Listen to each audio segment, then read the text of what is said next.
Hi, hello, namaste friends.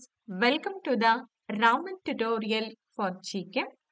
Friends ಇವತ್ತಿನ ತರಗತಿಯಲ್ಲಿ ವಿಶೇಷವಾಗಿ GPSTR ಎಕ್ಸಾಮ್ಸ್ ಬಗ್ಗೆ ನಾನು ಮಾತಾಡ್ತಾ ಹೋಗ್ತೀನಿ. ಸೊ GPSTR ನೇಮಕಾತಿಗೆ ಸಂಬಂಧಪಟ್ಟಂತ ತಯಾರಿ ಇನ್ನ ಆಗ್ತಾ ಇದೆ. ನೆಕ್ಸ್ಟ್ ನವೆಂಬರ್ ತಿಂಗಳ ಕೊನೆ ವಾರದಲ್ಲಿ ನೋಟಿಫಿಕೇಶನ್ ಆಗುವಂತ ಸಾಧ್ಯತೆ ದಟ್ಟವಾಗಿದೆ. ಈಗಾಗಲೇ ಹೇಳಿದ್ದಾರೆ. ಸೊ ಹಾಗಾಗಿ ಅದಕ್ಕೆ ಸಂಬಂಧಿತವಾಗಿ ನೀವೇನೆಲ್ಲ ಓದ್ಕೊಳ್ಬೇಕು, ಏನೆಲ್ಲ ನಿಮ್ಗೆ ಪ್ರಿಪ್ರೇಷನ್ಸ್ ಬೇಕು ಅನ್ನೋದನ್ನ ನಮ್ಮ ರಾಮನ್ ಟ್ಯುಟೋರಿಯಲ್ ಒಂದು ಯೂಟ್ಯೂಬ್ ಚಾನಲ್ ಮೇಲೆ ನಾವು ಡೈಲಿ ಬೇಸಿಸ್ ಮೇಲೆ ಅಪ್ಡೇಟ್ ಮಾಡ್ತಾ ಹೋಗ್ತೀವಿ. ಸೊ ಇಂತಹ ಮಾಹಿತಿಗಳನ್ನ ಕೇಳಬೇಕು ಅನ್ನೋದಾದ್ರೆ ನೀವು ತಕ್ಷಣವೇ ಸಬ್ಸ್ಕ್ರೈಬ್ ಮಾಡ್ಕೊಂಡಿಲ್ಲ ಅಂದ್ರೆ ಸಬ್ಸ್ಕ್ರೈಬ್ ಆಗಿ, ಜೊತೆಗೆ ಬೆಲ್ ಐಕಾನ್ ಕ್ಲಿಕ್ ಮಾಡೋದ್ರ ಮೂಲಕ ಪ್ರತಿನಿತ್ಯ ನಿಮಗೆ ತರಗತಿಗಳು ಸಿಗ್ತಾ ಹೋಗುತ್ತೆ. ಈಗ ನಾನು ಸ್ಪೆಷಲ್ ಆಗಿ ನಿಮ್ಗೆ ಹೇಳಕ್ ಹೊರಟಿರುವಂತ ವಿಚಾರ ಬಂದು ಎಕ್ಸಾಮ್ ಪ್ಯಾಟ್ರನ್ ನಿಮಗೆ ಆಲ್ರೆಡಿ ಗೊತ್ತಿದೆ. ಸೊ ಗೊತ್ತಿಲ್ಲ ಅಂದ್ರೆ ಕಾಮೆಂಟ್ ಮಾಡಿ, ನಾನು ಇನ್ನೊಂದು ವಿಡಿಯೋದಲ್ಲಿ ಅದನ್ನ ಎಕ್ಸ್ಪ್ಲೈನ್ ಮಾಡ್ತೀನಿ. ಸೊ GPST ಸಮಾಜ ವಿಜ್ಞಾನ, ಅದರಲ್ಲಿ ನಿಮ್ಗೆ 150 ಅಂಕಗಳಿಗೆ ಸಮಾಜ ವಿಜ್ಞಾನ ಪತ್ರಿಕೆ ಇರ್ತದೆ. ಸೊ 100 ಅಂಕಗಳೇನಾಗಿರುತ್ತೆ, ವಿವರಣಾತ್ಮಕ ಪತ್ರಿಕೆಯನ್ನ ಒಳಗೊಂಡಿರುತ್ತೆ. ಇನ್ನ ಉಳಿದಂತೆ 50 ಅಂಕಗಳೇನಿರುತ್ತೆ, ಬಹು ಆಯ್ಕೆ ಪ್ರಶ್ನೋತ್ತರಗಳನ್ನ ಕೊಡ್ಲಾಗತ್ತೆ. ಸೊ ಇದು ನಡ್ಕೊಂಡ್ ಬಂದಿರುವಂತಹ ಒಂದು ಪದ್ಧತಿ. ಹಾಗಾದ್ರೆ ಅದೇ ಮುಂದುವರಿಯೋ ಕಾರಣ ನಾವು ಸ್ಟಡೀಸ್ ಅನ್ನ ಆರಂಭ ಮಾಡೋಣ. ಮೊದಲನೇದಾಗಿ ಸಮಾಜ ವಿಜ್ಞಾನ ವಿಷಯಕ್ಕೆ ಸಂಬಂಧಪಟ್ಟಂತೆ ಮಾದರಿ ಪ್ರಶ್ನೋತ್ತರಗಳನ್ನ ತಿಳಿಸ್ತಾ ಹೋಗ್ತೇನೆ. ನೋಡಿ, ಮೊದಲನೇ ಪ್ರಶ್ನೆ ಇತಿಹಾಸಕ್ಕೆ ಸಂಬಂಧಪಟ್ಟಂತ ಕ್ವಶನ್ ಅಂಡ್ ಆನ್ಸರ್ಸ್ ಇದೆ. ಬಹುಮುಖ್ಯ, ಹಿಂದೆ ಕೇಳಿರ್ತಕ್ಕಂತ ಎಕ್ಸಾಮ್ಸ್ ಗಳಲ್ಲಿ ಬರುವಂತ ಒಂದು ಪ್ರಶ್ನೆಗಳನ್ನ ನಾನು ನಿಮ್ ಜೊತೆ ಡಿಸ್ಕಷನ್ ಮಾಡ್ತಾ ಇದ್ದೇನೆ. ಪ್ಲಾಸಿ ಕದನಕ್ಕೆ ಕಾರಣವಾದಂತ ಅಂಶಗಳನ್ನ ಬರೆಯಿರಿ. ನೋಡಿ, ಇತಿಹಾಸದಲ್ಲಿ ಪ್ಲಾಸಿ ಕದನ ತುಂಬಾ ಮಹತ್ವವನ್ನ ವಹಿಸ್ಕೊಂಡಿದೆ. ನಿಮ್ಗದು ಗೊತ್ತೇ ಇದೆ. ಯಾಕೆ ಅನ್ನೋದು ಅಂದ್ರೆ ನಮ್ಮ ದೇಶೀಯ ರಾಜರುಗಳ ಜೊತೆಗೆ ಬ್ರಿಟಿಷರು ಮಾಡಿದಂತ ಮೊದಲನೇ ಯುದ್ಧ ಅಂತ ಹೇಳ್ತೀವಿ. ನೋಡಿ, ಪ್ಲಾಸಿ ಕದನ ಆಗಿರುವಂತದ್ದು 1757 ಜೂನ್ ತಿಂಗಳಲ್ಲಿ ಅಲ್ವಾ.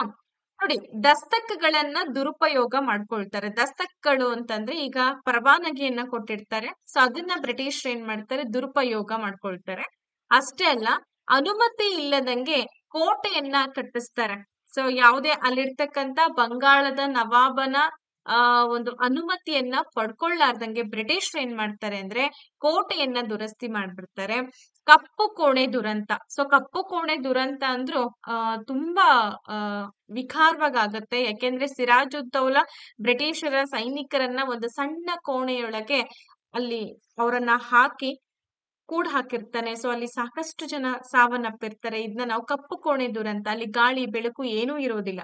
ಸೊ ಇದನ್ನ ನಾವು ಕಪ್ಪು ಕೋಣೆ ದುರಂತ ಅಂತ ಕರಿತೀವಿ. ಇನ್ ಡೀಟೇಲ್ ನಿಮಗೆ ತರಗತಿಗಳು ಏನಾದ್ರೂ ಬೇಕು, ಡಿಟೇಲ್ ಆಗಿ ನಮ್ಗೆ ತರಗತಿಗಳು ಚಾಪ್ಟರ್ ವೈಸ್ ಬೇಕು ಮೇಡಮ್, ನಮ್ಗೆ ತುಂಬಾ ನೆಸೆಸಿಟಿ ಇದೆ. ಮಾಡೆಲ್ ಕ್ವಶನ್ ಪೇಪರ್ಸ್ ಮತ್ತೆ ಪ್ರೀವಿಯಸ್ ಇಯರ್ ಎಲ್ಲಾ ಕ್ವಶನ್ ಪೇಪರ್ ಸೊಲ್ಯೂಷನ್ಸ್ ಈ ತರ ಎಲ್ಲ ನಿಮಗೆ ಬೇಕು ಅನ್ನೋದಾದ್ರೆ ನಮ್ಮ ಆನ್ಲೈನ್ ತರಗತಿಗಳನ್ನ ನೀವು ಜಾಯಿನ್ ಆಗ್ಬೋದು. ಮುಂಚೆನೆ ಹೇಳ್ತಾ ಇದ್ದೀನಿ, ಆನ್ಲೈನ್ ತರಗತಿಗಳಲ್ಲಿ ನಿಮ್ಗೆ ಎಲ್ಲಾ ರೀತಿಯಿಂದಲೂ ಕೂಡ ತುಂಬಾ ಹೆಲ್ಪ್ಫುಲ್ ಆಗುತ್ತೆ. ಯಾರಿಗಾದ್ರೂ ಆನ್ಲೈನ್ ತರಗತಿಗಳು ಬೇಕು ಅಂದ್ರೆ 8217670405 ನಂಬರ್ನ ಕಾಂಟ್ಯಾಕ್ಟ್ ಮಾಡಿ. ಓಕೆ, ಹಾಗೆ ಇನ್ನೊಂದು ನಂಬರ್ ಕೂಡ ಇದೆ, 6361153623. ಇದರ ನೋಟ್ಸ್ಗಳು, PDF ಗಳು, ವಿಡಿಯೋಸ್ಗಳು ಅವೈಲಬಿಲಿಟಿ ಇದೆ ನಮ್ಮ ಹತ್ರ. ಓಕೆ, ಸಿರಾಜ್ ಉದ್ ದೌಲನ ವಿರೋಧಿಗಳ ಸಂಚು ಹಾಗೆ ಬ್ರಿಟಿಷರೊಂದಿಗೆ ಹೊಂದಾಣಿಕೆ. ಸೊ ಇದೆಲ್ಲವೂ ಕೂಡ ಏನಾಯ್ತು ಅಂದ್ರೆ ಪ್ಲಾಸಿ ಕದನಕ್ಕೆ ಪ್ರಮುಖವಾಗಿ ಕಾರಣ ಆಗತ್ತೆ. ಇದು ನಿಮ್ಗೆ ಎಷ್ಟು ಮಾರ್ಕ್ಸ್ ಕೇಳಬಹುದು ಅಂತಂದ್ರೆ 2 ಅಂಕಕ್ಕೆ ಕೇಳಬಹುದಾದಂತ ಒಂದು ಪ್ರಶ್ನೆ. ಇನ್ ಕೇಸ್ 3 ಅಂಕಕ್ಕೂ ಕೂಡ ಕೇಳ್ಬೋದಾ? ಅಫ್ಕೋರ್ಸ್ ಕೇಳುವಂತ ಸಾಧ್ಯತೆ ಇದೆ. ನೆಕ್ಸ್ಟ್ ಎರಡನೇ ಪ್ರಶ್ನೆ ಬಂದು ಪ್ಲಾಸಿ ಕದನದ ನಂತರ ಏನಾಗುತ್ತೆ, 1764ರಲ್ಲಿ ಬಕ್ಸಾರ್ ಕದನ ಆಗತ್ತೆ ಅಲ್ವಾ. ಸೊ ಬಕ್ಸಾರ್ ಕದನನು ಕೂಡ ಬ್ರಿಟಿಷರೊಂದಿಗೆ ಆಗ್ತಕ್ಕಂತ ಯುದ್ಧ. ಕಂಪನಿಗೆ ಬಂಗಾಳದ ಮೇಲಿನ ದಿವಾನಿ ಹಕ್ಕನ್ನ ಶಾ ಆಲಂ ನೀಡ್ತಾನೆ. ನೋಡಿ, ಬಕ್ಸಾರ್ ಕದನ ಆದ ನಂತರದಲ್ಲಿ ಏನೆಲ್ಲ ಪರಿಣಾಮಗಳು ಆಯ್ತು ಅನ್ನೋದನ್ನ ಕೇಳಿದರೆ ನೀವ್ ಇಷ್ಟನ್ನ ನೀಟಾಗಿ ಎಂಗೇಜ್ ಮಾಡಿ ಬರ್ದ್ರಿ ಅಂತಂದ್ರೆ 100% ಗುಡ್ ಮಾರ್ಕ್ಸ್ ಕೊಡ್ತಾರೆ ನಿಮ್ಗೆ. ಇದು 3 ಅಂಕಕ್ಕೆ ಕೇಳಲ್ಪಡ್ತಕ್ಕಂತ ಒಂದು ಪ್ರಶ್ನೆ. ನೋಡಿ, ಶಾ ಆಲಂ ವಾರ್ಷಿಕ 26 ಲಕ್ಷ ಪಡ್ಕೊಂಡು ಬಂಗಾಳದ ಮೇಲಿನ ಒಂದು ಹಕ್ಕನ್ನ ಅಂತ ಬಿಟ್ಕೊಡ್ತಾನೆ. ಶಾ ಆಲಂ ಆಗಿರ್ಬೋದು, ಮತ್ತ ಶುಜುದ್ದೌಲಾ ಆಗಿರ್ಬೋದು. ಸೊ ಇವರೆಲ್ಲ ಒಂದು ಒಕ್ಕೂಟದ ಮೇರೆಗೆ ಏನ್ ಮಾಡಿರ್ತಾರೆ ಅಂದ್ರೆ ಬಕ್ಸಾರ್ ಯುದ್ಧದಲ್ಲಿ ಪಾಲ್ಗೊಂಡಿರ್ತಾರೆ ಬ್ರಿಟಿಷರ ವಿರುದ್ಧ. ಬಟ್ ಆ ಯುದ್ಧದಲ್ಲಿ ಸೋಲಾಗತ್ತೆ. ಸೋಲಾದಾಗ ಏನಾಯ್ತಪ್ಪ ಅಂದ್ರೆ ಶಾ ಆಲಂ ವಾರ್ಷಿಕ 26 ಲಕ್ಷ ಪಡ್ಕೊಂಡು ಬಂಗಾಳದ ಮೇಲೆ ಇದ್ದಂತ ಹಕ್ಕನ್ನ ಬಿಟ್ಕೊಡ್ತಾನೆ. ಅದಲ್ದಂಗೆನೆ ಶುಜ್ ಉದ್ದೌಲಾ ಕಂಪನಿಗೆ ಯುದ್ಧ ನಷ್ಟ ಪರಿಹಾರವಾಗಿ ಏನ್ ಮಾಡ್ತಾನೆ 50 ಲಕ್ಷ ರೂಪಾಯಿಗಳನ್ನ ಕೊಡ್ಬೇಕಾದಂತ ಪರಿಸ್ಥಿತಿ ಬರುತ್ತೆ. ಇಲ್ಲಿ ಬಂಗಾಳದ ನವಾಬನಾಗಿದ್ದಂತ ಮೀರ್ ಜಾಫರ್ ಏನಿದ್ದಾನೆ, ಸೊ ಈ ಮೀರ್ ಜಾಫರ್ ಮರಣವನ್ನ ಅಪ್ತಾನೆ. ಸೊ ಮರಣ ಹೊಂದಿರೋ ಕಾರಣ ಅವನ ಮಗನಿಗೆ ವಿಶ್ರಾಂತಿ ವೇತನವನ್ನ ಕೊಡ್ಲಾಗತ್ತೆ. ನೋಡಿ, ಬಕ್ಸಾರ್ ಕದನ ಬ್ರಿಟಿಷರು ಮತ್ತು ಮೀರ್ ಜಾಫರ್, ಶುಜುದ್ದೌಲಾ ಮತ್ತು ಶಾ ಆಲಂ, ಎರಡನೇ ಶಾ ಆಲಂ, ಸೊ ಇವ್ರ ಮೂವರು ತ್ರಿಕೂಟ ಒಂದು ಒಪ್ಪಂದದ ಮೇರೆಗೆ ಯುದ್ಧ ಆಗತ್ತೆ. ಬಟ್ ಯುದ್ಧದಲ್ಲಿ ಇವರಿಗೆ ಸೋಲಾಗತ್ತೆ, ಮೈತ್ರಿಕೂಟಕ್ಕೆ ಸೋಲಾಗಿ ಬ್ರಿಟಿಷರು ಗೆಲ್ತಾರೆ. ಸೊ ಗೆದ್ದ ಮೇಲೆ ಆದಂತ ಪರಿಣಾಮಗಳು. ಸರಿನಾ? ಡೀಟೇಲ್ ಆಗಿ ನಮ್ಮಲ್ಲಿ ಆನ್ಲೈನ್ ತರಗತಿಗಳಲ್ಲಿ ನಾನು ಕೊಟ್ಟಿದ್ದೀನಿ. ಸೊ ಯಾರಿಗೆಲ್ಲ GPSTR ಗೆ ಸಂಬಂಧಪಟ್ಟಂತ ತರಗತಿಗಳು ತುಂಬಾ ನೆಸೆಸಿಟಿ ಇದೆ, ನೀವು ನಮ್ಮನ್ನ ಕಾಂಟ್ಯಾಕ್ಟ್ ಮಾಡ್ಬೋದು. ಅತಿ ಕಡಿಮೆ ದರದಲ್ಲಿ ನಾವು ನಿಮಗೆ ತರಗತಿಗಳನ್ನ ಕೊಡ್ತಾ ಇದ್ದೀವಿ. ಎಸ್, ಹಾಗಾದ್ರೆ ಮುಂದಿನ ಪ್ರಶ್ನೆಗೆ ಹೋಗೋಣ. ಇದಂತೂ 2017ರಲ್ಲಿ ಕೇಳಿರುವಂತ ಪ್ರಶ್ನೆ. ಇದು 2017ರ GPSTR ಪರೀಕ್ಷೆಯಲ್ಲಿ ಕೇಳಲ್ಪಟ್ಟಿರುವಂತ ಒಂದು ಪ್ರಶ್ನೆ. ಸರಿನಾ?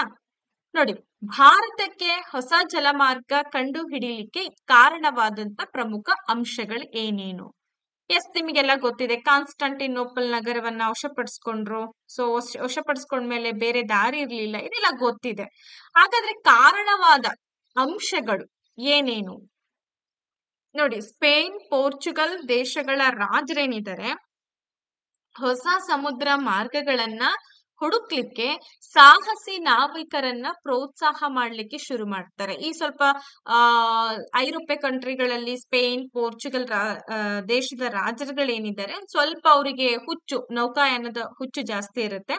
ಸೊ ಸಮುದ್ರ ಮಾರ್ಗಗಳನ್ನ ಹುಡುಕ್ಲಿಕ್ಕೋಸ್ಕರ ಸಾಹಸಿ ನಾವಿಕರಿಗೆ ಪ್ರೋತ್ಸಾಹ ಕೊಡ್ತಾರೆ. ಅವರಿಗೆ ಹೊಸ ವೈಜ್ಞಾನಿಕ ಆವಿಷ್ಕಾರಗಳಾಗಿರ್ತಕ್ಕಂಥ ದಿಕ್ಸೂಚಿ ಆಗಿರ್ಬೋದು, ಅಸ್ಟ್ರೋಲೋಬ್ಸ್ ಗಳಾಗಿರಬಹುದು, ಇವೆಲ್ಲವುಗಳನ್ನ ಅವರಿಗೆ ಜಲಮಾರ್ಗ ಕಂಡುಹಿಡಿಲಿಕ್ಕೆ ಸಹಾಯ ಆಗ್ಲಿ ಅಂತ ಅವುಗಳನ್ನ ಫೈಂಡ್ ಔಟ್ ಮಾಡ್ತಾರೆ. ಇವ್ರಿಗೆ ನಾವಿಕರಿಗೆ ಕೊಡ್ತಾರೆ ಅವುಗಳನ್ನ. ಇದಾದ್ಮೇಲೆ ಏನಾಗುತ್ತೆ ಅಂತಂದ್ರೆ ಇವೆಲ್ಲವೂ ಕೂಡ ಜಲಮಾರ್ಗ ಕಂಡುಹಿಡಿಯಲಿಕ್ಕೆ ಪ್ರೋತ್ಸಾಹ ಕೊಟ್ಟಂತ ಅಂಶಗಳು. ಸೊ ಇವೆಲ್ಲ ಇದ್ಮೇಲೆ ಆಟೋಮೆಟಿಕ್ ಆಗಿ ನಾವಿಕರು ಏನ್ ಮಾಡ್ತಾರೆ ಅಂತಂದ್ರೆ ಒಂದ್ ಕಡೆಯಿಂದ ಇನ್ನೊಂದ್ ಕಡೆ ಸಮುದ್ರಯಾನ ಮಾಡ್ಲಿಕ್ಕೆ ತೊಂದರೆ ಇರಲ್ಲ, ಭಯ ಇರಲ್ಲ. ಓಕೆ, ಇನ್ನ ನಿಮಗೆ ನೋಡಿ, ಭಾರತಕ್ಕೆ ಹೊಸ ಜಲಮಾರ್ಗ ಕಂಡುಹಿಡಿಯಲಿಕ್ಕೆ ಪ್ರಮುಖವಾದಂತ ಕಾರಣ ಅಂತಂದಾಗ ಕಾನ್ಸ್ಟಾಂಟಿನೋಪಲ್ ನಗರದ ವಶ ಆಗತ್ತೆ, ಟರ್ಕರ್ ವಶ ಮಾಡ್ಕೊಳ್ತಾರೆ. ಸೊ ಅದಕ್ಕೂ ಕೂಡ ಹೊಸ ಜಲಮಾರ್ಗ ಕಂಡು ಹಿಡಿತಾರೆ ಅಂತ ನಾವ್ ಹೇಳ್ತೀವಿ. ಆದ್ರೆ ಅದಕ್ಕೆ ಬೇಕಾಗಿರ್ತಕ್ಕಂತ ಒಂದು ಪ್ರೋತ್ಸಾಹಕ ಅಂಶಗಳು ಅಂತಂದಾಗ ಇದು ಬರುತ್ತೆ. ನೆಕ್ಸ್ಟ್ 4ನೇ ಪ್ರಶ್ನೆಗೆ ಹೋಗೋಣ. ಇದು ನಿಮ್ಗೆ 3 ಅಂಕಕ್ಕೆ ಕೇಳಲ್ಪಡ್ತಕ್ಕಂತ ಒಂದು ಪ್ರಶ್ನೆ. ರೆಡಿ ಇದೀರಾ ಎಲ್ಲರೂ ಕೂಡ? ಪ್ರತಿಯೊಬ್ರು ಕೂಡ ಚಾನೆಲ್ ನ ಸಬ್ಸ್ಕ್ರೈಬ್ ಮಾಡ್ಕೋಬೇಕು. ಜೊತೆಗೆ ನಿಮ್ಮ ಅನಿಸಿಕೆ ಅಭಿಪ್ರಾಯಗಳನ್ನ ಕಾಮೆಂಟ್ ಅಲ್ಲಿ ತಿಳಿಸ್ತಾ ಹೋಗ್ರಿ. ನವೆಂಬರ್ ಕೊನೆ ವಾರದಲ್ಲಿ HK ವಿಭಾಗಕ್ಕೆ ಅಂತ ನೋಟಿಫಿಕೇಶನ್ ಹೇಳಿದ್ದಾರೆ. HK ಒಳಗೆ ನಾನ್ HK ಅವರು ಕೂಡ ಬರೆಯುವಂತ ಸಾಧ್ಯತೆಗಳು ಇದೆ. ಸರಿನಾ? ಇಂಗ್ಲಿಷರು ಭಾರತದಲ್ಲಿ ತಮ್ಮ ಪ್ರಾಬಲ್ಯವನ್ನ ಹೇಗ್ ಸಾಧಿಸ್ತಾರೆ? ನೋಡಿ, ಫ್ರೆಂಚರ್ ಏನ್ ಮಾಡ್ತಾರೆ, ಇಂಗ್ಲಿಷರಿಂದ ಮದ್ರಾಸನ್ನ ವಶಪಡಿಸ್ಕೊಳ್ತಾರೆ. ನಿಮಗೆ ಗೊತ್ತೇ ಇದೆ, ಫ್ರೆಂಚರು ಮತ್ತೆ ಇಂಗ್ಲಿಷರ ನಡುವೆ ಯುದ್ಧಗಳು ಸಂಭವ ಆಗೇ ಆಗುತ್ತೆ, ಕರ್ನಾಟಿಕ್ ಯುದ್ಧಗಳಾಗತ್ತೆ. ಸೊ ಈ ಕರ್ನಾಟಿಕ್ ಯುದ್ಧಗಳ ನಂತರದಲ್ಲಿ ಏನಾಯ್ತು, ಮದ್ರಾಸನ್ನ ಸಂಪೂರ್ಣವಾಗಿ ಇಂಗ್ಲಿಷರಿಂದ ವಶಪಡಿಸ್ಕೊಳ್ತಾರೆ ಫ್ರೆಂಚರು.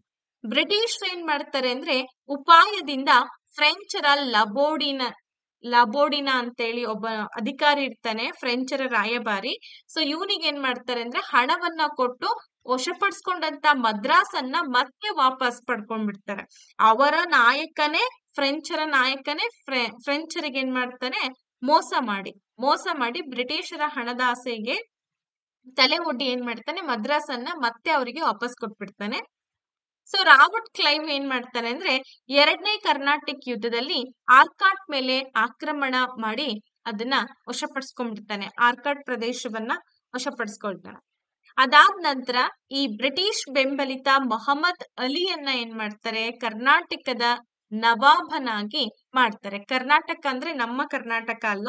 ಸೊ ಏನ್ ಪ್ರದೇಶ ಇತ್ತು, ಸೊ ಆ ಕರ್ನಾಟಕದ ನವಾಬನಾಗಿ ಈ ಮಹಮ್ಮದ್ ಅಲಿಯನ್ನ ಮಾಡ್ಬಿಡ್ತಾರೆ.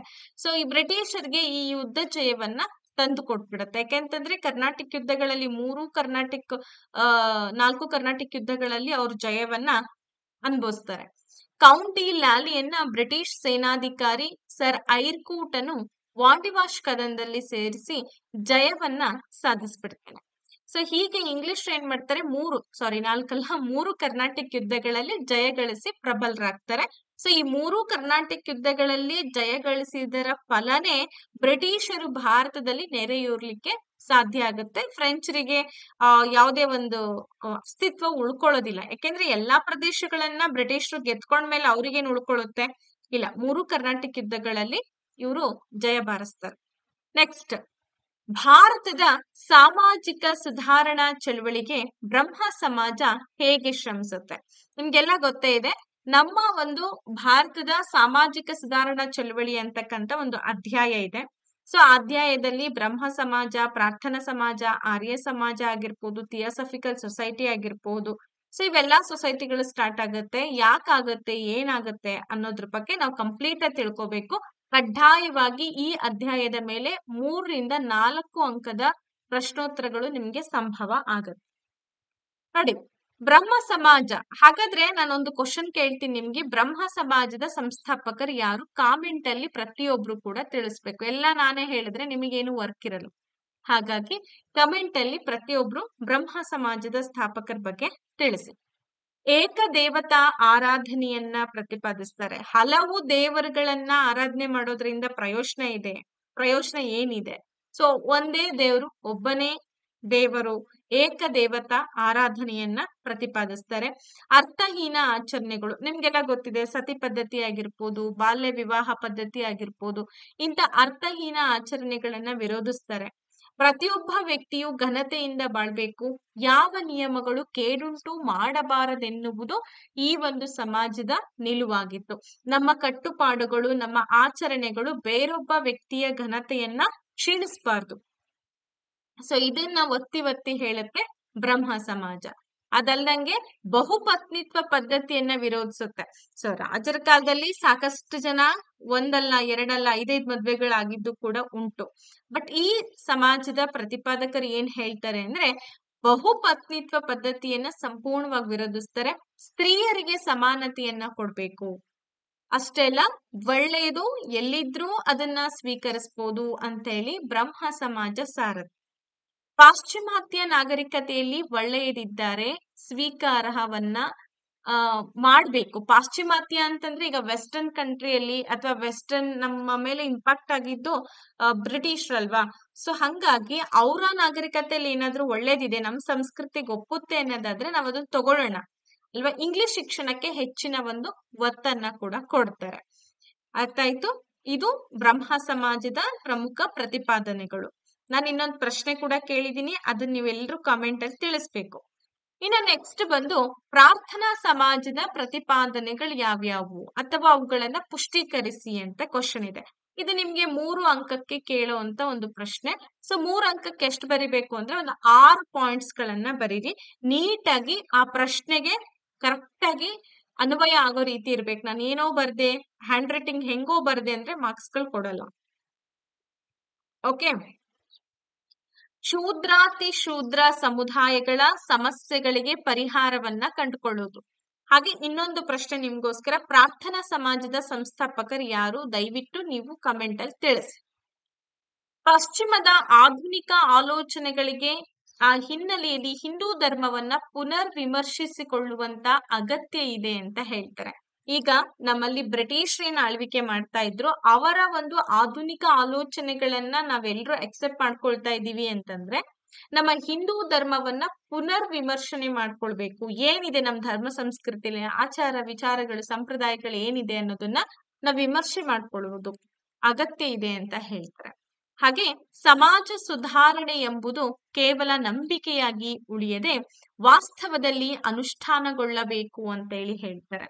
ಸಮಾಜ ಸುಧಾರಣೆ ಅಂತೇಳಿ ಬರೀ ಮಾತಲ್ಲಷ್ಟೇ ಹೇಳೋದಲ್ಲ, ಅದು ನಂಬಿಕೆಯಾಗಿ ಅಷ್ಟೇ ಉಳಿಯೋದಲ್ಲ, ವಾಸ್ತವ ಪ್ರಪಂಚದಲ್ಲಿ ಬರಬೇಕು, ಅದು ಜಾರಿಗೊಳ್ಬೇಕು ಅಂತ ಹೇಳ್ತಾರೆ.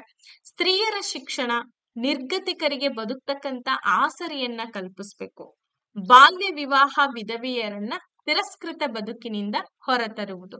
ಈಗ ಸಣ್ಣ ಸಣ್ಣ ವಯಸ್ಸಿನಲ್ಲಿ ಆ ಮಕ್ಕಳಿಗೆ ಮದ್ವೆ ಆಗಿರುತ್ತೆ. ಸೊ ಅಂತ ಸಂದರ್ಭದಲ್ಲಿ ಅವರ ಪತಿ ತೀರ್ ಹೋದಂತ ಸಂದರ್ಭದಲ್ಲಿ ಆಕೆಯನ್ನ ವಿಧವೆ ಮಾಡಿ ಅನೇಕ ಮೂಢಾಚರಣೆಗಳನ್ನ ಮಾಡೋದ್ಕಿಂತಲೂ ಕೂಡ ಅವರನ್ನ ತಿರಸ್ಕೃತ ಬದುಕಿನಿಂದ ಹೊರತರುವಂತ ಪ್ರಯತ್ನ, ಮರು ವಿವಾಹವನ್ನ ಮಾಡ್ಬೋದು ಅಂತ ಹೇಳ್ತೀವಿ. ಇದಿಷ್ಟು ಪ್ರಾರ್ಥನಾ ಸಮಾಜಕ್ಕೆ ಸಂಬಂಧಪಟ್ಟಂತ ತತ್ವಗಳು. ಓಕೆ, ಅರ್ಥ ಆಗ್ತಿದೆ ಅಲ್ವಾ? ಸುಮಾರು 6 ಪ್ರಶ್ನೆಗಳಿಗೆ ಉತ್ತರಗಳನ್ನ ಕಂಡ್ಕೊಂಡಿದ್ದಾಯ್ತು.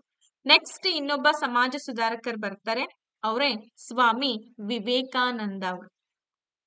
ಸೊ ಸ್ವಾಮಿ ವಿವೇಕಾನಂದರು ಯುವ ಶಕ್ತಿಯ ಪ್ರೇರಕರಾಗಿದ್ದರು ಹೇಗೆ ಅಂತ ಪ್ರಶ್ನೆ ಕೇಳ್ತಾರೆ. ಅವರು ಯುವ ಶಕ್ತಿಯ ಪ್ರೇರಕರು ಅಂದ್ರೆ ನಿಮಗೊಂದು ವಾಕ್ಯ ಗೊತ್ತೇ ಇದೆ, ನಾನೇನ್ ಹೇಳೋದೇ ಬೇಡ, ಏಳಿ ಎದ್ದೇಳಿ ಗುರಿ ಮುಟ್ಟುವವರೆಗೂ ಕೂಡ ನಿಲ್ಲದಿರಿ ಅಂತ ಹೇಳ್ತಾರೆ. ಒಂದು ಯುವ ಶಕ್ತಿಯ ಪ್ರೇರಕರು ಅಲ್ವಾ? ಸೊ ಸ್ವಾಮಿ ವಿವೇಕಾನಂದ ಅವರ ಜಯಂತಿಯನ್ನ ನಾವೇನೆಂದು ಆಚರಿಸ್ತೀವಿ, ಹಾಗೆ ಯಾವ ದಿನ ಆಚರಿಸ್ತೀವಿ ಅನ್ನೋದನ್ನ ನೀವು ದಯವಿಟ್ಟು ಕಾಮೆಂಟ್ ಅಲ್ಲಿ ತಿಳಿಸಿ. ಪ್ರತಿಯೊಂದನ್ನು ಕೂಡ ನಾವೇ ಹೇಳೋದ್ಕಿಂತ ನಿಮ್ಮಲ್ಲಿಂದನೂ ಕೂಡ ಪ್ರತಿಭೆ ಹೊರ ಬರ್ಲಿ ಅನ್ನೋದು ನನ್ನ ದೃಷ್ಟಿಕೋನ. ಸ್ವಾಮಿ ವಿವೇಕಾನಂದ ಅವರು ಜೀವನ ಪ್ರತಿಲಿರ್ತಕ್ಕಂತ ಮಹತ್ವವನ್ನ ತೆರೆದಿಟ್ಟ, ಭಾರತೀಯರನ್ನ ಎಚ್ಚರಗೊಳಿಸಿದಂತ ಕ್ರಾಂತಿಕಾರಿ ಸನ್ಯಾಸಿಯವರು. ನಿಮಗೆ ಗೊತ್ತಿದೆ, ಅಮೆರಿಕಾದಲ್ಲಿ ಚಿಕಾಗೋ ವಿಶ್ವ ಧರ್ಮ ಮಹಾಸಮ್ಮೇಳನದಲ್ಲಿ ನಮ್ಮ ಭಾರತದ ಸಂಸ್ಕೃತಿಯನ್ನ, ಧರ್ಮವನ್ನ ಎತ್ತಿ ಹಿಡಿದಂತಹ ಶ್ರೇಷ್ಠ ಪಂಡಿತರು ಅಂತಾನೂ ಕೂಡ ಇವರಿಗೆ ಹೇಳ್ತೀವಿ. ವ್ಯಕ್ತಿ ಮತ್ತು ವ್ಯಕ್ತಿಯ ಇರುವಿಕೆಗೆ, ಸಾಮರ್ಥ್ಯಕ್ಕೆ ಮಹತ್ವವನ್ನ ಕೊಡ್ತಾ ಹೋಗ್ತಾರೆ.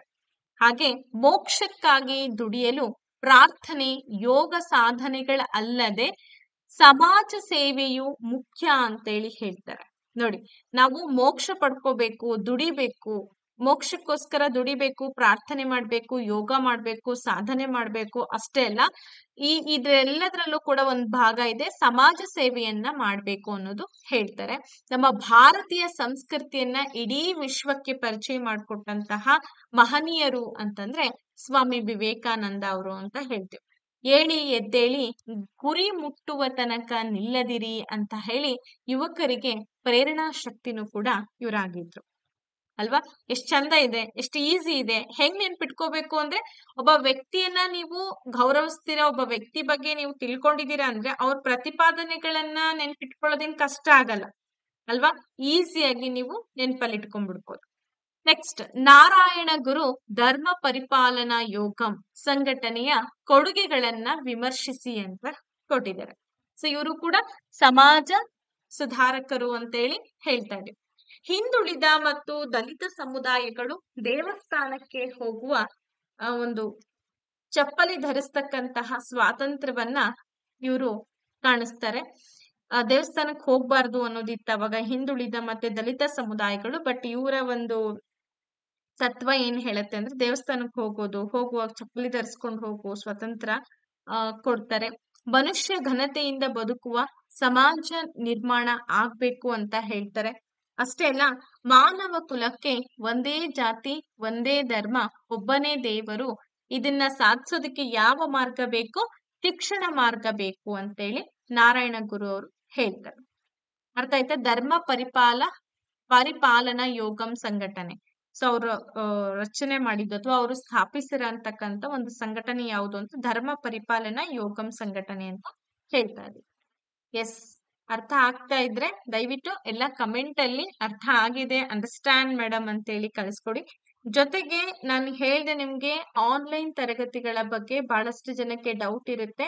ಕಂಪ್ಲೀಟ್ ರೆಕಾರ್ಡೆಡ್ ತರಗತಿಗಳನ್ನ ನಾವು ನಿಮ್ಗೋಸ್ಕರ ಕೊಡ್ತಾ ಇದ್ದೀವಿ. ಈ ತರಗತಿಗಳು ನೀವು ಎಕ್ಸಾಮ್ ಮುಗಿಯೋವರೆಗೂ ಕೂಡ ನೋಡ್ಕೊಳ್ಬಹುದು. 4 ತಿಂಗಳ ಅವಧಿಯಲ್ಲಿ ನಾವು ತರಗತಿಗಳನ್ನ ನೀಡುತ್ತೇವೆ.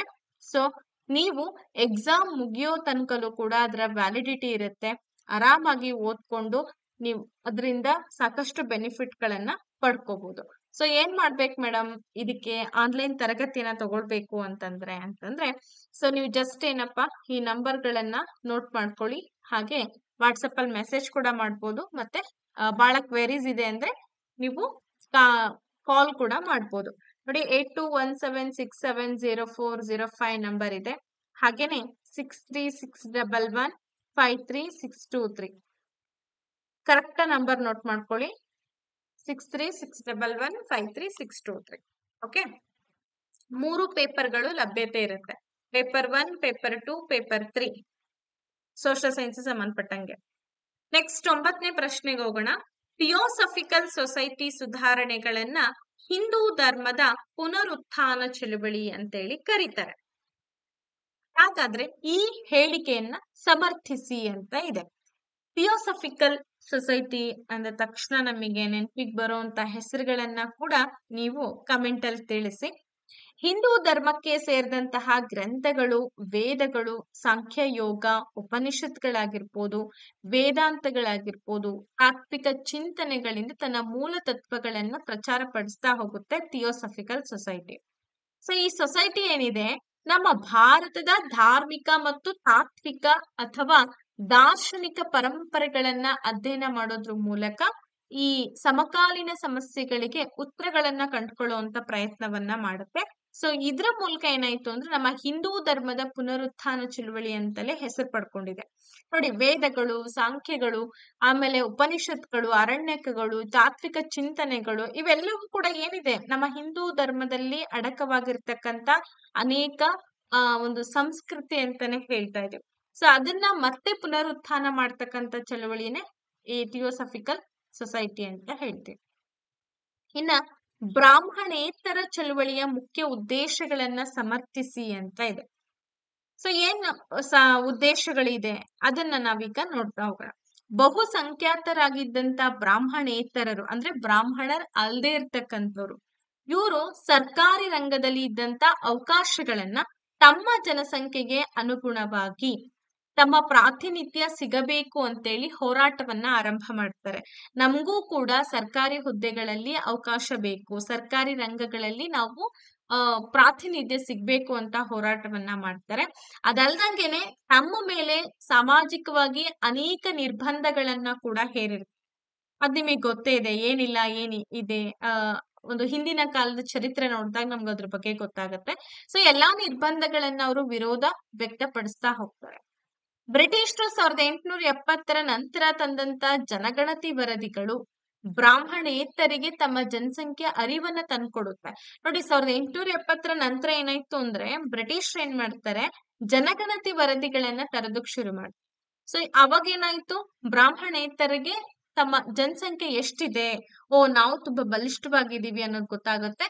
ಇದು ಒಕ್ಕೂಟಕ್ಕೆ ಒಂದು ಸಹಾಯವನ್ನ ಮಾಡ್ದಂಗಾಯ್ತು. ತಮಿಳುನಾಡು 1916ರಲ್ಲಿ ಪ್ರಾರಂಭವಾದಂತ ಜಗ್ವೇಟ್ ಪಾರ್ಟಿಯ ಈ ಚಳವಳಿಯನ್ನ ಮುನ್ನಡೆಸ್ತಾ ಹೋಗ್ತಾರೆ. ಸರಿ, ಗೊತ್ತಾಯ್ತಾ? ಹಾಗಾದ್ರೆ ಬ್ರಾಹ್ಮಣೇತರ ಚಳವಳಿಗೆ ಸಂಬಂಧಪಟ್ಟಂತ ಮುಖ್ಯ ಉದ್ದೇಶಗಳೇನೇನಿದೆ ಅನ್ನೋದನ್ನ ನೋಡಿ. ಈ ತರ ನಿಮಗೆ ತರಗತಿಗಳು ಬೇಕು ಅನ್ನೋದಾದ್ರೆ ಇದು ಜಸ್ಟ್ ಸ್ಯಾಂಪಲ್ ಅಷ್ಟೇ ಕೊಟ್ಟಿದ್ದೀನಿ ನಾನು. ಈ ತರ ನಿಮ್ಗೆ ಲೈವ್ ಕ್ಲಾಸ್ಗಳು ಬೇಕು ಅಥವಾ ನಿಮ್ಗೆ ಇದು ಅವಶ್ಯಕತೆ ಇದೆ ಕಂಟಿನ್ಯೂ ಮಾಡಿ ಅಂತ ಹೇಳಿ ಕಮೆಂಟ್ ಅಲ್ಲಿ ತಿಳಿಸಿ. ಜಸ್ಟ್ ನಾನು ಬರೀ ಓನ್ಲಿ 5 pages ಅಷ್ಟೇ ಮಾಡಿರೋದು. ನಾನು ಹೇಳ್ತಿದ್ದೀನಲ್ಲ, ಸಿಕ್ಕಾಪಟ್ಟೆ ಇನ್ನು ತರಗತಿಗಳು ಎಲ್ಲಾ ಚಾಪ್ಟರ್ದು 6th 7th up to 12th ತನಕನೂ ಕೂಡ ನಮ್ಮಲ್ಲಿ ಅವೈಲಬಿಲಿಟಿ ಇದೆ. ಹಾಗಾಗಿ ನಿಮ್ಗೆಲ್ಲಾ ಒಂದೇ ಕಡೆ ಸಿಗೋದ್ರಿಂದ ಅಲ್ಲಿ ಇಲ್ಲಿ ಹೋಗೋದ್ಕಿಂತಲೂ ಕೂಡ ನಮ್ಮ ರಾಮನ್ ಟ್ಯುಟೋರಿಯಲ್ ಆನ್ಲೈನ್ ತರಗತಿಗಳನ್ನ ನೀವು ತೆಗೆದುಕೊಳ್ತಾ ಹೋದ್ರಿ ಅಂದ್ರೆ ಡೆಫಿನೆಟ್ಲಿ ನಿಮ್ಗೆ ಎಕ್ಸಾಮು ಈಸಿ ಆಗತ್ತೆ. ಆರಾಮಾಗಿ ನೀವು ಎಕ್ಸಾಮ್ ಅನ್ನ ಫೇಸ್ ಮಾಡ್ಬೋದು.